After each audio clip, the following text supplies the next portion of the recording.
Hey George, I just received my annual performance review and I genuinely thought I was misreading it. All year I've been told I'm doing well. I have the messages to prove it. I've attached the review and what I wrote back. Am I losing my mind? Oh, I'm already mad without reading this. People aren't given real feedback in the moment and then they're shocked by an annual review. You should never, ever be surprised by an annual review. In the first line of this performance review is an M dash, that long dash in between January and December.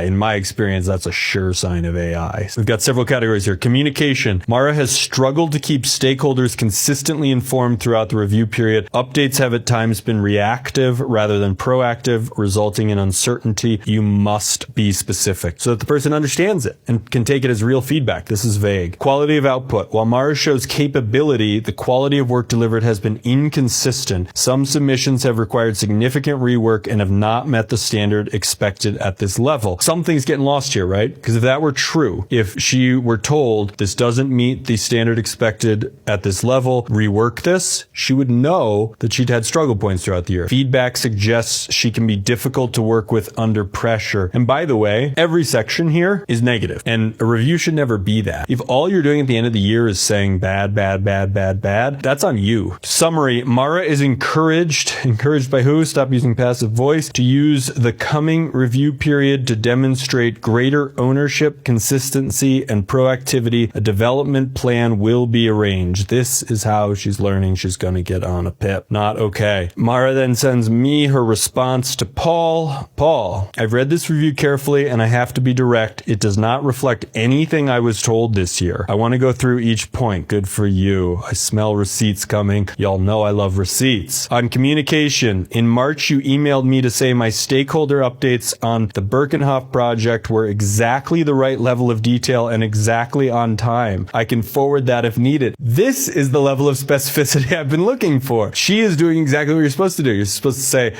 Mara is great at communication. An example is how she did this at the exact right level of detail and exactly on time. I can forward that if needed. Good for you. No communication concern was raised at my 6-month check-in, my 9-month check-in, or at any point in between. There's so much more here, and I'm done giving the company any benefit of the doubt. Clearly, she is in the right here. She's got receipts. She paid attention to all the meetings. They're the ones who are off point. On quality of output, in June, you sent me a message saying the Mayo report was honestly some of the best work I've seen come out of this team. If you say to someone, honestly, some of the best work I've seen out of this team, and then the review you give them is entirely negative, there was not one positive point in the review, you are doing this completely wrong. Tell them they're doing a good job when they are. In September, you used my framework for the client presentation without changes and told me to take the credit in the room. The submissions you're describing as requiring significant rework, I'd like to know which ones specifically because I'm not aware of any piece of work being sent back to me this year. Mara is clearly